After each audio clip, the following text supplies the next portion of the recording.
আসসালামু আলাইকুম। আজকে আরেকটা প্রজেক্ট নিয়ে আসছি। এইটা হইতেছে একটা রিকমেন্ডার সিস্টেম। রিকমেন্ডার সিস্টেমটা আসলে কি? রিকমেন্ডার সিস্টেম হইতেছে ধরুন আমরা যদি YouTube এ কোনো একটা ভিডিও দেখি, তাহলে YouTube এর ভিডিও আমরা যদি একটা দেখি, পাশে আরো অনেকগুলো ভিডিও আসে। তো সেগুলো যে YouTube এর যে ইঞ্জিন সেটা আমাদেরকে সাজেস্ট করে যে YouTube এর যে রিকমেন্ডার সিস্টেম সেটা আমাদের সাজেস্ট করে যে আমরা চাইলে এগুলোও দেখতে পারি। অথবা আমরা যদি Google Play Store এ যাই, Google Play Store এ যদি আমরা কোনো একটা অ্যাপ ডাউনলোড করি, তাহলে আমাদের এরকম সাজেশন আসে যে আমি চাইলে অন্য এইরকম সিমিলার অন্য অ্যাপগুলো সাজেস্ট করতে পারি। আবার আরো একটা সাজেশন আসে, সেটা কি যারা এই অ্যাপগুলো ডাউনলোড করছে তারা এই অ্যাপগুলো ডাউনলোড করছে, আপনিও করতে পারেন, এরকম একটা সাজেশন আসে। কিভাবে আমরা সব মোটামুটি সব ই-কমার্স সাইটেও এরকম অনেক সাজেশন দেখবো যে আমরা একটা প্রোডাক্ট কিনতে গেছি, আশপাশে আশেপাশে সিমিলার প্রোডাক্টগুলো সাজেশন দিতেছে। তো এইটা হইতেছে একটা রিকমেন্ডার সিস্টেমের কাজ। তো আমি এর আগে আরেকটা রিকমেন্ডার সিস্টেম বানাইছি, সেটা ছিল আগে কন্টেন্ট বেসড রিকমেন্ডার সিস্টেম, আর বর্তমানে যেটা বানিয়েছি সেটা হইতেছে কোলাবোরেটিভ রিকমেন্ডার সিস্টেম। তো দুইটার পার্থক্য কি? রিকমেন্ডার সিস্টেম অনেকগুলো প্রকারভেদ হয়। তো কয়েকটা কমন প্রকারভেদ হচ্ছে, একটা হচ্ছে পপুলারিটি বেসড রিকমেন্ডার সিস্টেম। সেটা কি কাজ করে? সেটা হচ্ছে যে ধরেন আমার যে ই-কমার্স সাইটে যতগুলা প্রোডাক্ট খুব ভালো কাজ করতেছে, খুব ভালো সেল হইতেছে, সেগুলো আমি কাস্টমারকে যে আসবে তারই সাজেস্ট করবো। সেটা হচ্ছে পপুলারিটি বেসড অথবা পপুলার রিকমেন্ডার সিস্টেম। এটা হচ্ছে একটা সিস্টেম, এভাবে রিকমেন্ড করা যায়। আরেকটা সিস্টেম হইতেছে যে কন্টেন্ট বেসড, যে আমার কাস্টমার কিনলো, ধরেন একটা আইটেম কিনলো, একটা মধু কিনলো। তারা আমি মধুর রিলেটেড যে আইটেমগুলো আছে সেই আইটেমগুলো তারা দেখাবো। ধরেন মধুর সাথে হয়তো বা সে মধু কিনলো, হয়তো আহ, সে মধু কিনলে আমি তার অন্য একটা মধু দেখাবো। অথবা সে মধু কিনছে, তারা আমি মধুর মতন অন্য যেসব যে মনে করেন যে মিষ্টি টাইপ জিনিসগুলো সেগুলো দেখাবো। মানে আমি সিমিলারিটি বেসড আইটেমগুলো আমি তারা দেখাবো আর কি, আমি এটা বুঝতে চাইতেছি। অথবা ধরেন সে একটা ভিডিও দেখলো ইউটিউবে গিয়ে, সে একটা ভিডিও দেখলো, একটা হরর মুভি, একটা হরর একটা ভিডিও দেখলো, হরর একটা কন্টেন্ট দেখলো। তাই আমি হরর কন্টেন্ট বেসড অন্য কন্টেন্টগুলো সার্চ করবো। এটা হচ্ছে কন্টেন্ট বেসড।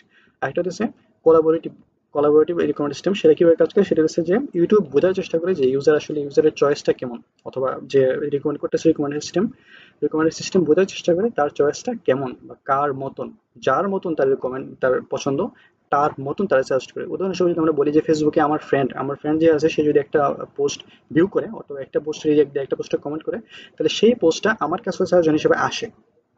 কেন আসে?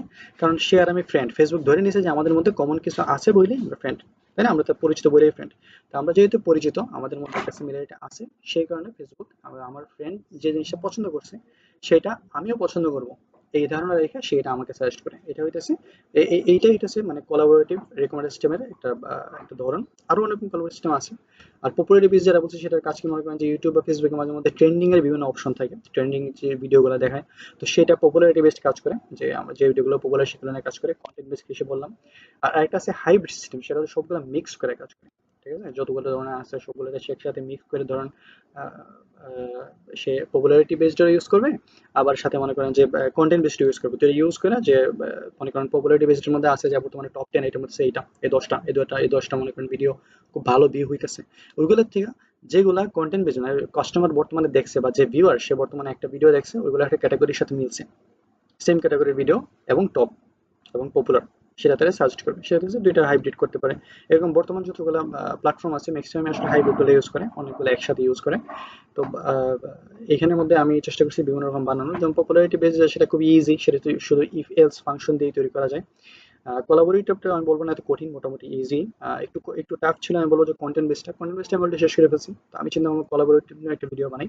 আমি সামনে হয়তো আল্লাহ যদি চায় হয়তো আমি একটা হাইব্রিড সিস্টেম একটা বানানোর চেষ্টা করবো, দুটো মিক্স করে। আর এই আর কি। এবারে যে আরো আরো কিছু হাই রেকমেন্ডেড সিস্টেম আছে, যেমন হচ্ছে একটা হচ্ছে যে আপনার রেজিয়ন বেসড, যে এই রিজনের লোকেরা এই ভিডিওগুলো দেখতে পছন্দ করে, সুতরাং তারা এই ভিডিওগুলো সাজেস্ট করুন। অথবা হইতে পারে যে বয়স ভিত্তিক, যে এই বয়সের লোকেরা এই ভিডিওগুলোর কাছে ভালোবাসেন, তাদের এই ভিডিওগুলো সাজেস্ট করো। তো রিকমেন্ডেড সিস্টেম বিভিন্ন রকম ফাংশনের উপর কাজ করতে পারে, বিভিন্ন ভাবে কাজ করতে পারে। তো আমি শুধুমাত্র একটা প্রকার বানানোর চেষ্টা করছি, এর আগে আরেকটা বানাইছি, আর কন্টেন্ট বেসড, যেটা আগেও বলছি, বর্তমানে বানাইছি কোলাবোরেটিভ। তো অনেক কথাবার্তা বলে ফেললাম। চলেন দেখি যে আসলে এটি কিভাবে কাজ করে। তো এখন অ্যাপটার কাজ হইতেছে, আপনারা দেখেন, আমি যদি এখানের মধ্যে বইয়ের লিস্টগুলো আমি এখানে সিলেক্ট বক্স আকারে নিয়ে আসছি। এখানে ক্লিক করলেই বইয়ের লিস্ট চলে আসবে। আমি যে কোনো লিস্ট থেকে ওপেন করতে পারি, অথবা আমি যদি বইয়ের নাম টাইপ করি, তাইলেও আমার ওই নামের সাথে সিমিলার যে বইগুলো আছে সেই বইগুলো আমার নিচে সিলেক্ট বক্সে দেখাবে, আমি সেখান থেকে সিলেক্ট করবো।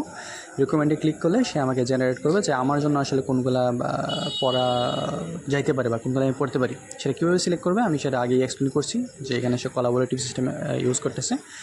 কোলাবোরেটিভ সিস্টেমে কী হয় যে আমি এখানে যেটা করছি সেটা হচ্ছে আমি এমন কিছু রিডার বের করছি যারা মিনিমাম 200-র উপরে বইয়ের উপরে রেটিং দিছে।